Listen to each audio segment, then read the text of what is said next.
And Mary. Thank you. We got that. There we are. Thank you, Marisa and Mary Kate, for your assistance, of course, today. And welcome, everyone, to Don't Believe Everything You Read, a adage that we hear.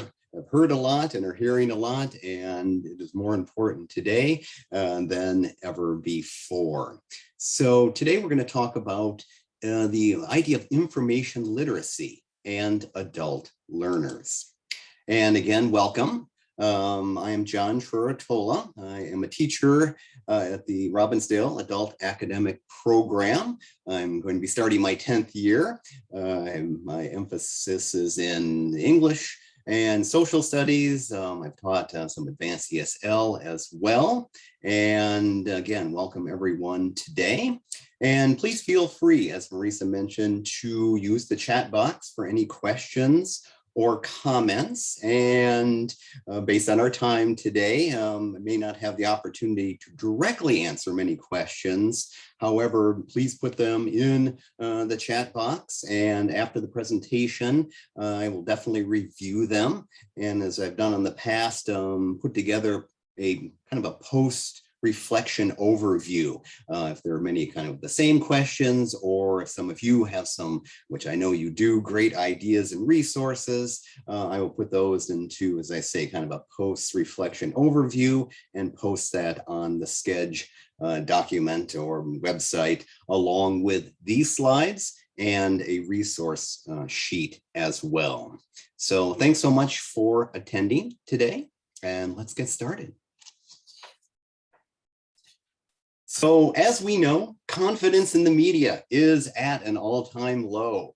And this was an article that I had read, I think it was at some point last year, and this idea that we are in the era of post-truth reporting. And before we start, it is, as we know, becoming more difficult to spot the real news from the fake. Can you do so with this brief quiz? And just test yourself. No need to chat on this one, but just in your mind, which one of these is fake? Scientists create a plant that cannot die. Scientists to create stem cell burger. Scientists create water-activated self-folding straw. Think about these for just a second. The correct answer is A. A is the fake news story. There is not a plant that cannot die, but there is indeed a stem cell burger that has been created, and that water-activated self-holding straw may look fake, but actually is true, and kind of a fun story to look at later. But the point here, of course, is that it's hard to tell the difference, especially when it comes to headlines. So in our time today, so much to discuss. We're going to look at this idea of information and media literacy. What is it, and why is it a critical skill for our students and for us as well? We're going to identify the challenges for our ABA students as mass consumers of information. Then in the middle, we will take a look at a variety of instructional strategies that are adaptable. They are standards aligned as well, and they, of course, relate to information and media literacy. And then at the end, briefly, you will formulate an individual plan. We'll kind of do this together, and this will be an opportunity for us to share any ideas, any resources, successes, failures you've had with this type of curriculum in your classroom, and apply it, if we can, to the digital, hybrid, and or in-person classroom as well. So information and media literacy. We hear the term fake news quite a bit, but what is information and media literacy? And basically think of it as that ability to access, analyze, evaluate, create, and act using all forms of communication. And just in that definition, that word act, what do we do with the news when we get it, when we see some of those headlines, when we get a story? How do we act upon it? Do we just believe it and move on? Do we send it on to someone else? Do we critically analyze it, question it? So in that definition of information media literacy, that word act is very, very important. And it is essential. And again, we say for our students, but for all of us, it is essential for that academic success. And not only academic success, but functioning in the workplace, and then just in general to become more informed participant in society. And this type of information, it is a major challenge with all of this information out there. It's this major challenge because there is misinformation. This idea of fact versus opinion. What is fact? What is opinion? Where are those lines being blurred? Fake news, of course, a term that is definitely out there and has been out there for a number of years now. And of course, it's all is based on that 24/7 flow of data that's coming in through social media. And this idea of there's misinformation and then there's deliberate misinformation. Sometimes it's just someone got their facts wrong and it wasn't, there was no malicious intent, just wasn't very good reporting that caused that misinformation. But that deliberate misinformation is something that, as we know, is much more prevalent in today's news cycle. Also, how we consume information is changing as well. And let's do a quick poll. Marissa's going to take us through a quick poll. And what I'd like to ask everyone, and what's in the poll, is at the present time, where do you primarily, and primarily, is kind of the key term there, where do you primarily get your news from? Is it the local TV? Is it the radio? Is it cable news, CNN, Fox News, MSNBC? What about network nightly TV news? Kind of a blast from the past, the ABC, NBC 5:30 nightly news. Newspapers, print and digital, or social media platforms. Let's just take a few seconds and answer as you can.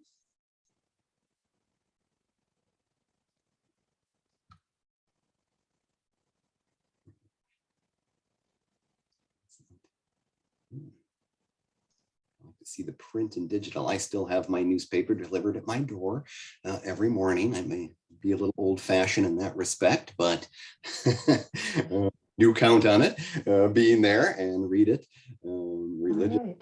each day. Yeah, if you're not seeing the poll, you can go ahead and chat something out. Looks like most people have been able to participate, so we'll share the results here. Thank you, Marissa. Yes, let's share. And excellent, interesting, kind of a wide range, that print and digital newspaper. As I say, I do a little bit of both. I still have that print paper, but then also rely on the online newspapers as well. And social media platforms is making a presence as well. That. Yeah, people are chatting into the chat as well. PBS, European news agencies, BBC out of UK. Yes. So a lot of folks are getting news as well from UK or European news agencies. Very good. Excellent. All right. Very good. Well, thank you. Yes, thank you. We'll give everyone just a minute or a second to take a look at those results, and we'll move along. Perfect. That's interesting. Yeah, the BBC. Yes, I watched that as well, and it's interesting to kind of compare some of those European news agencies, the in-depth reporting that is done versus some of the more local news agencies here in the United States. All right, thank you for participating in that. And there's a lot going on in this slide, but our polls show that we are getting our news from a variety of sources. And, gone are the days of that, as I mentioned, that 5:30 nightly news on 3 or 4 different networks. And if you haven't done so, poll your students when starting to talk about media and information literacy. I have done that, and the results a little bit different. The social media, as you can imagine, I think we had 9 or 10% as that primary source, but as some of the students are polled on this, that social media percentage does go up. And as I mentioned, a lot of information on this page, but just to kind of sum some of those captions and headlines is that it just shows the diversity of news sources and the ever increasing influence of social media as a source. And these polls, polled many adults of all different ages. And it was interesting. I just saw an article. It's always when I've done this presentation a couple times already, and each time I do it, I always then seem to notice articles around the time I'm presenting. And I just saw an article and survey from a Pew Foundation report. It was in the USA Today that found that Americans who rely primarily on social media for news are more likely to be exposed to conspiracy theories and tend to know less about major events than people who rely on news websites, cable, network TV, radio, print, and those type of sources. So yeah, as I say, that social media presence is there, and the positives and the negatives of that as we move forward.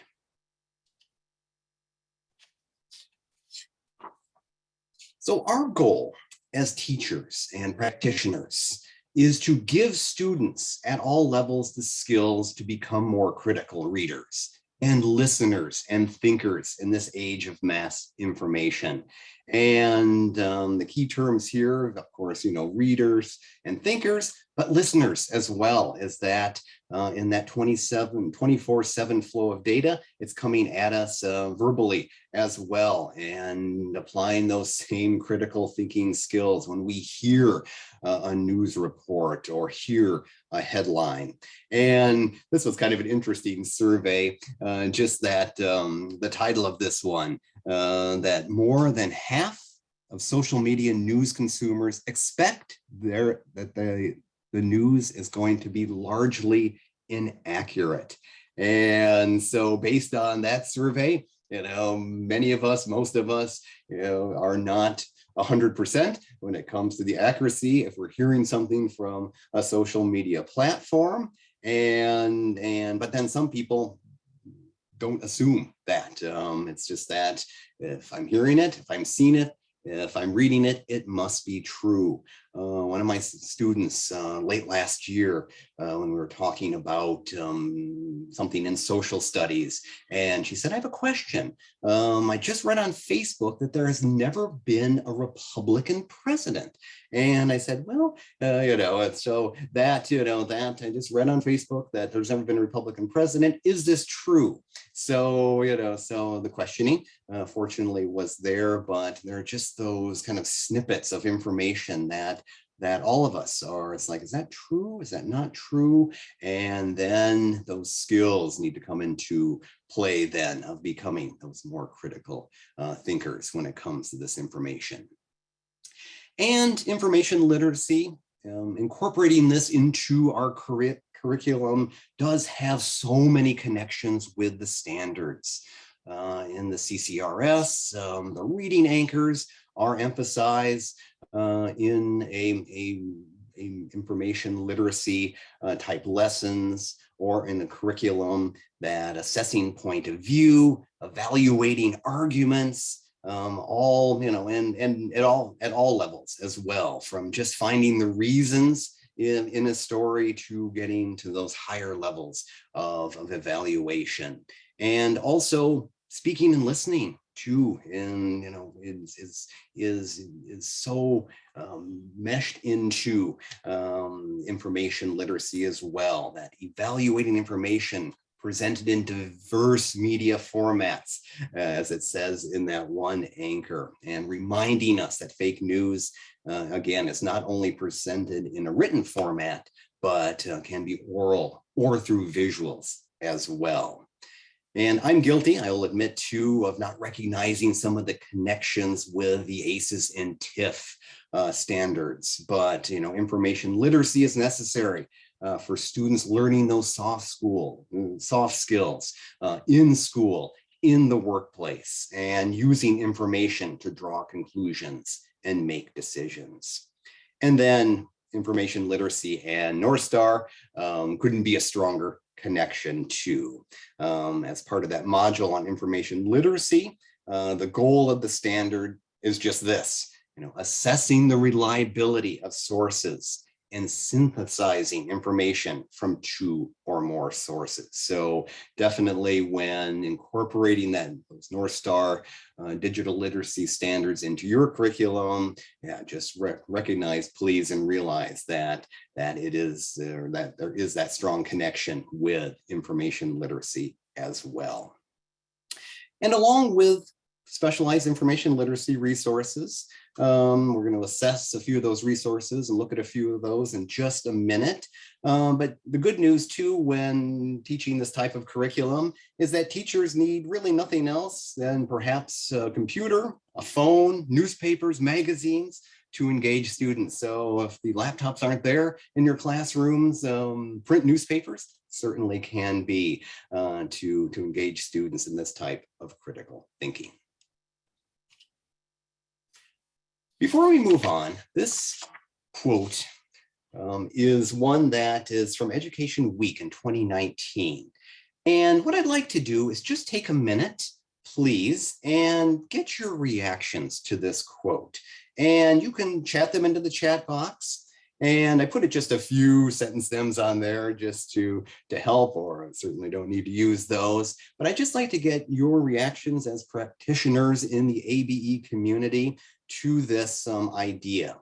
When students can't identify the quality of a source, how can they make good decisions about how to vote or form their own opinions on important topics like healthcare, housing, and economic policy? So as I say, just based on our time, just a minute or so, just would like to get your reactions in the chat box if you wish.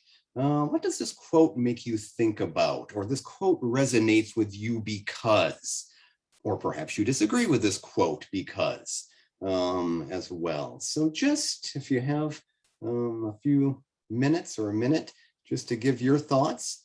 And Marisa is going to monitor the chat box here just for a minute, and then just share a few of our ideas that we've come up with together as from this quote.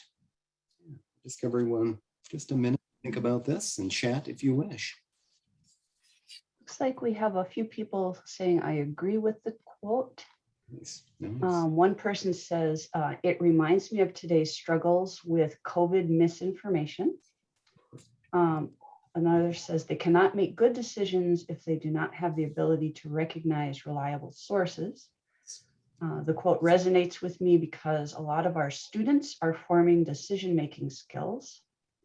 The quote resonates with me because it points to how important this information is for my own class discussions. Agreeing with the quote, it shows how information literacy is tied to the goals of adult education. Agreed, makes me think how important reading is. Here's someone who I disagree with the quote because students have opinions on these topics without outside input. Evaluating sources is important in our classrooms. While the credibility of the source plays a part, they might be telling the truth, while a credible source may be mistaken. It has to resonate with their heart, as Buddha once advised. So we have a lot of quotes, a lot of great information coming in, and I don't know if we have time to to Oh, I highlight them all, but thank you, Oh, no, everybody. thank you, Marisa. Yes, and I will, yeah, as I say, go back through and then, yeah, and kind of put something, a little summary together of some of those. Yeah. Yeah. One person says it's difficult in a prison setting when so much information is spread from one person to another and sources get blurred. Right, true, true. And it's that, oh yeah, and if we hopefully have time for I have another quote at the end of how, yeah, that responsibility of passing on information and how that's such a challenge and how when information can get blurred and then Mhm. more Here's another a real important one. Learners, consumers don't always have access to quality reporting, relying on free feeds rather than subscribing to paid subscriptions like New York Times, local newspaper, etc. So the access is a big issue for many people. a whole new, and that's kind of a whole new area. Yeah, that, yeah, it used to be just kind of one online feed, so to speak. And then now, yeah, the subscriptions versus not, and blogs versus legitimate sites, and or not, but ones that are more, more respected type or factual sites. Yeah. So no, definitely all things to take into consideration. Excellent. Well, thank you. Yes, I will definitely look at those as well and review, and you all can definitely review some of the chats from your fellow colleagues too. Thank you for that. And actually, whomever said, what about COVID-19 and the idea of fake news? And that one is definitely in our lives and has been in our lives for the last year and a half. And yeah, that whole idea of sources for all the reasons that many of you mentioned, and also, yeah, our lives may depend on it as well.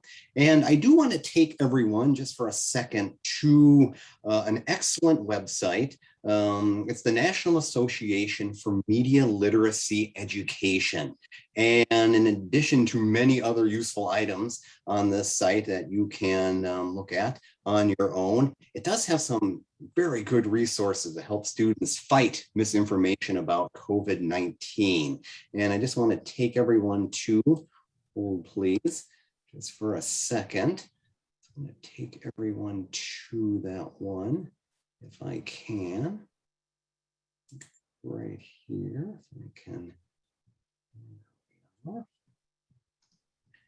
Let's see if I can get to that without my screen blocking there.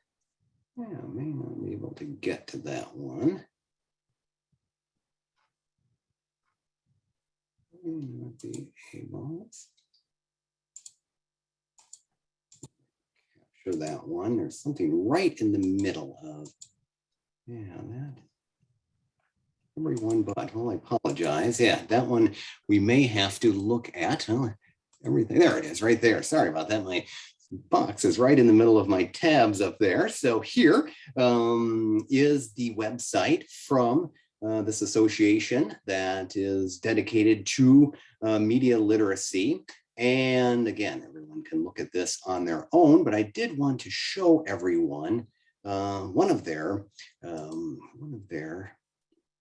lessons that they do highlight on how to spot COVID-19 information or misinformation. And this one is excellent. I used this one last year. It is definitely adaptable. And it comes with many elements as well. There's a podcast, there's a video, a short video that goes with it.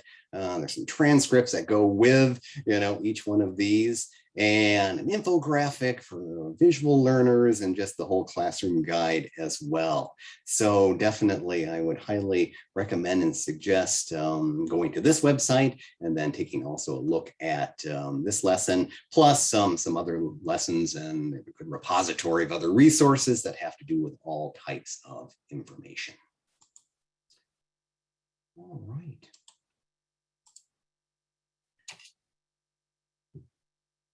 This quote also resonates with me quite a bit. Just take a look at this one and think about it, about our students, and not only our students, but again, us. We're speeding along that information superhighway. And before we let us all go, let's just make sure first we've passed that driver's test. And that driver's test is that critical thinking when it comes to information and media sources. And I've been asked many times, how do I respond to a student who believes a piece of information that is unsupported by the facts? And basically, we as teachers, we need to demonstrate that willingness to listen. Trying to tell someone who what to believe is never going to work. But we are there hopefully to offer those skills to help someone explore their ideas. And in the end, that most important idea is educating students about the facts and methods of verification. And yeah, you definitely don't have to be a social studies teacher to teach information literacy and to help students navigate the constant flow of data in their lives. The resources that we're going to take a look at here in just a second can be used by all teachers. They can be adapted to a variety of classrooms, kind of from that mid-advanced ELL classroom to the GED adult diploma classrooms. And there are ones that can be used online, the online format for those online classrooms, hybrid or in person as well. So let's take a look here at some of the resources. I'm just going to highlight a few of the resources and some ways to use them in your classroom. And we are fortunate that there are classroom-ready resources. And as I say, we'll review a few, and then I do have a resource list that is available that I've posted on Sched for you to take a look at later and to explore on your own. So when teaching information literacy skills, I basically have taken in my classroom a three-step approach to planning and instruction. And it doesn't have to happen exactly, one after another as one big, information literacy unit. It's just a way about thinking about incorporating various related lessons throughout the school year and in conjunction with other content when I'm teaching it. And depending on your level of classroom, the final instructional consideration, that specialized information literacy, may not be applicable.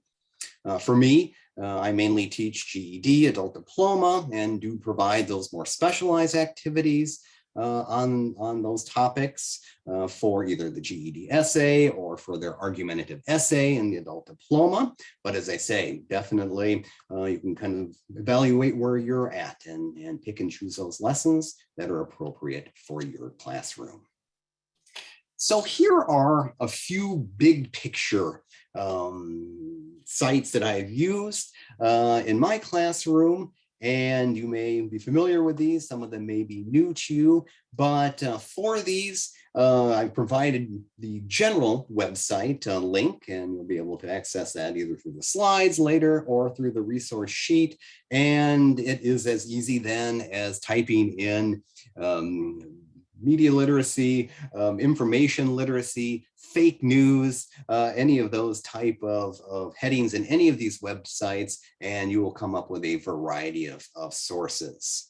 I've used Breaking News English. It's an excellent leveled website. They have a great article on deep fake news. And if anyone has used Breaking News English, it's a great way for students to practice their listening or multiple grammar skills.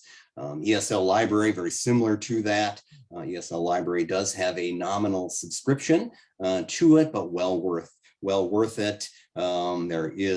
They have those multi-activity lessons. Used one in May that differentiates between fact and opinion, and has a reading and a listening activity and other ways to explore those two important concepts. News ELA, of course, many articles. Used one last year that had students read that fake news is nothing new. It was just a great article with, of course, an attached reading quiz to it. And for those emerging readers, Nearpod has, that whole idea of, what is fake? What does fake mean? Just those definition of terms, pretend and real.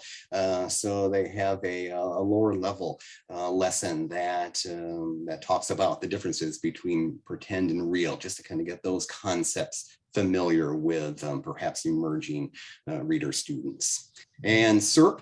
SERP is always a good go-to as well. I've used this lesson, today's news, information or entertainment. It's a great way to kick off a media literacy type of lesson or unit in the classroom. Just kind of looking at that. Is it information or is it entertainment? And the discussions that come from that are always very, very rich. John, we had a question. Someone's wondering, what is deep fake?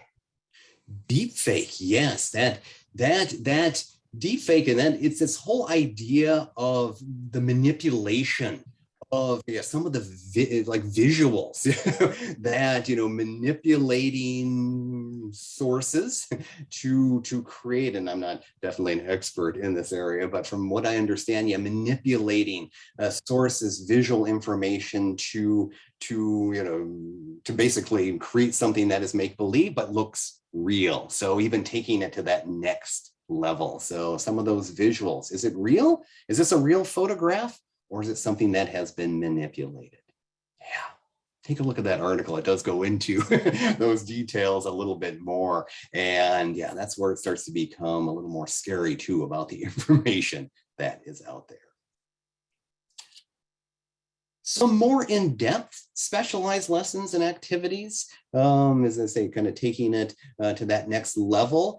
Here are a few other resources. C-SPAN. C-SPAN has an excellent, I have flipped my classroom. I was all online last year, as most of us were, of course, and it was a great way to send students. C-SPAN had some little video clips on identifying fake news sources. And instead of watching it together, I had them watch it, hopefully, before class, and then come to class to discuss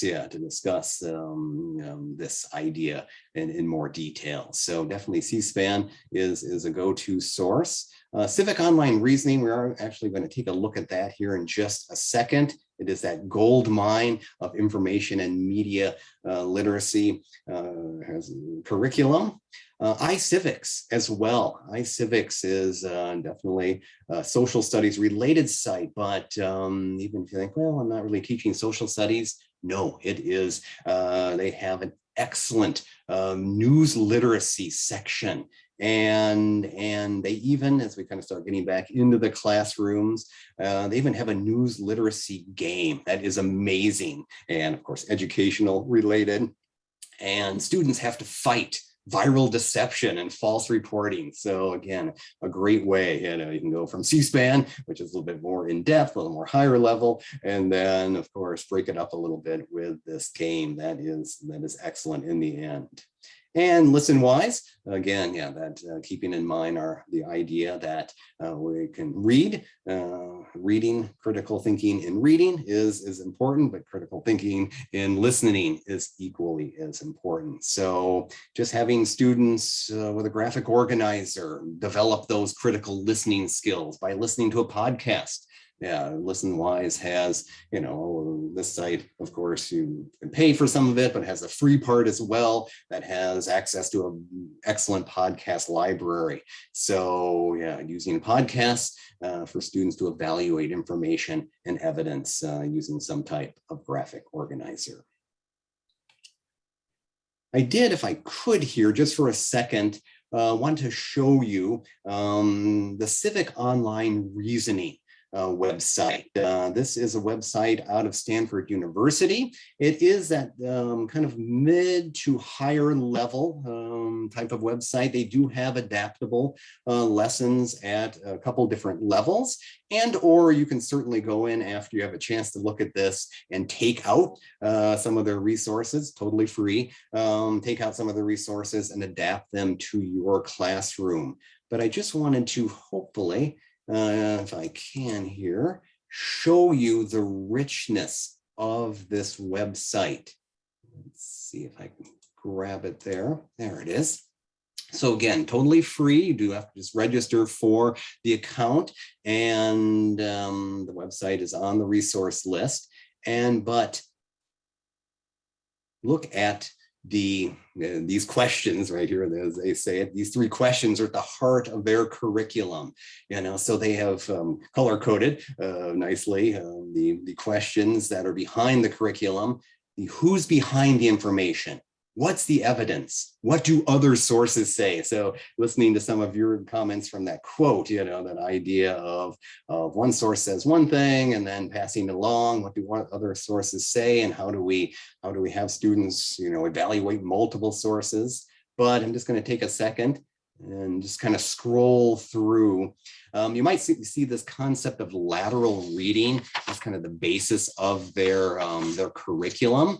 And lateral reading basically meaning, leaving one site to see what other sites say about, about whatever topic is being discussed. So that idea of looking at multiple sources. But yeah, just take a look at some of these topics and headings.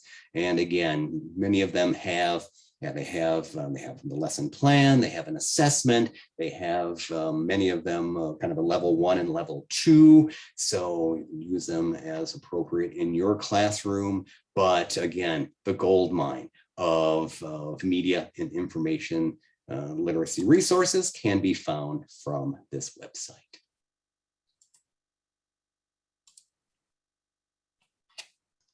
Looks like we've got about 7 minutes left, John. Perfect. Thank you. Thank you. We will start our conclusion. So many things, everyone. Yes. And I just wanted to give more of an overview, and definitely explore as you can on your own, please. We do want to remind students that fake news can come in many forms as well. I've used, as many of you may have as well, the New York Times Upfront magazine. That is a paid subscription, but does have so many excellent graphic organizers, lessons on fake news. That idea of visual manipulation, I've used that lesson. There was a lesson that had a photograph that everyone believed, not everyone, but it was believed, I should say, on, in the world. And it turned out to be a deep fake type of photograph. So yeah, Upfront magazine definitely does such a good job with that visual critical analysis. And or on the free side, and to introduce that idea of, visual critical thinking when it comes to information literacy. The New York Times Learning Network has the What's Going On in This Picture weekly. And it's a picture, and it's a picture that it's definitely out there. It's not just a normal everyday picture, but something that has, something that you wouldn't normally see. And it has students, evaluate that and start building those visual skills as well. And then it's revealed later on what that picture actually was. And they also have what's going on in this graph. So that visual critical analysis is so important, not only with pictures, but information that is in graph or chart form as well. And there's so much floating out there. There's another site, Media Literacy Now, is basically just a repository for other information literacy advocacy sites. So definitely please check that out. And also we reviewed a lot in a short time. And again, the resource list will hopefully help consolidate everything that we talked about. And also please don't forget the Atlas Online Resource Library. And there is a specific social studies tab that contains many of these resources as well, plus some others that will be helpful. Of course, the best resource is each other. And at the end, I know we just have a few minutes left. We'll just kind of open it up for, as I say, unfortunately, a minute or so, if anyone wants to offer in the chat box.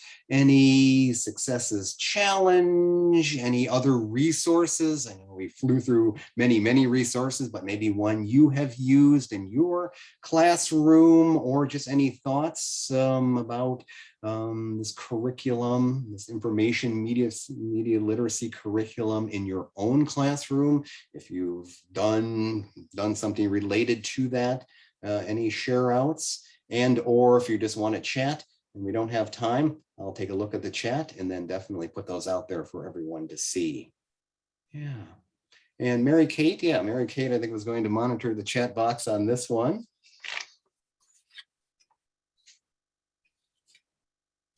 And please, please feel free to offer up anything.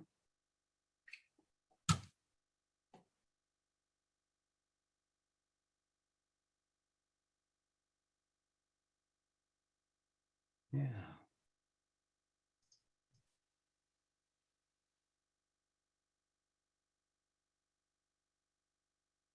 Okay, I can take this, John. It looks like one person says, I've been teaching in conversation class to higher level students, and we start with a picture. Talk about what we notice, what we wonder, and then predict based on the picture and the title. And we watch a video and then read the article. It's wonderful. Oh, perfect. Yeah, and go to that. Yeah, go to that New York Times one if you're not doing so already, because that kind of does the same, and then has the article and then the review thing too. So, and the conversation can be very rich when it comes to they present. Here's someone. I'm sorry, go ahead. I'm sorry. No, please. Yeah, please. No, sure. Another person says, as a beginning teacher, we play the teacher is wrong, asking yes, no questions. I see how this teaches learners to trust what they read. How can I incorporate critical thinking? Very good. Another person says, I find it helpful to tell my students that fake news is designed to elicit a strong emotional response. So if you find yourself feeling extremely angry or something else, there's a chance that it's fake news. Excellent. Or something to question. Very good. And giving students those tools. That tool that, if there's one thing to get emotional, but then, if you're getting angrier and angrier, then. Here's another person says, it's nice to keep your personal bias and personal opinions regarding news to yourself, especially if you are a teacher. Stay neutral by giving all sources equally while teaching the students. Boy, that's for a lesson for all of us. Yes. And as well, it's so easy to let's slip in a little bit, about one's own thoughts and opinions, but offering that variety of sources. And the sources today that I highlighted, are definitely ones that I'm comfortable with, that aren't, aren't in or don't take the source in one particular direction or another. Nice. Very good. Oh, I wish we could hear more. I do. Those final thoughts. Let me just give a final thoughts. Thank you. As I say, I will look at those and try to put something together. But just in our remaining minute or so here, that here's that quote that someone I believe said who's in the prison system said that acting along, and just that idea. This is from USA Today. That obligation almost to establish the accuracy of a piece before passing it along. And that National Association website has, again, some excellent guides. They have kind of a checklist bookmark on their site that will remind students and us how to do that. What do I know when I read something? What do I need to know? How do I know what I know? Is there any other way to look at it? That is that critical question, kind of just questioning yourself. It's like, well, I know this topic, but wait a minute, I'm seeing this, and then starting to evaluate other sources as well. And why should we care? We'll leave with this here. Why should we care about this topic? Why should we care that our news is truthful and our information is truthful, whether it's visual, auditory, or written, or in a written form? Basically, we deserve the truth. We deserve the truth, and fake news destroys credibility. It just destroys credibility in our news sources. And number three, yeah, fake news can hurt you and a lot of other people, and just passing along that type of information. And then, of course, the positive, what we are all aiming for in society, real news can benefit us all. So a good thought to end with. Again, please chat in any remaining questions or comments. I appreciate your attendance and all of your thoughtfulness. Time flies for sure, but I appreciate your thoughts on this, and I am here as a resource as well. And please do not hesitate to reach out to me at any time about anything we talked about today or anything that I can be of assistance with as well. My email is on the screen. That is an underscore between my first and last name as well. And as a final thought, I'll leave everyone with this and thank everyone for their participation today and attendance. And definitely I will look at the chat log, at the questions and comments, and please look for a summary, so to speak, of today, plus the slides and the resource list on SPED. All right.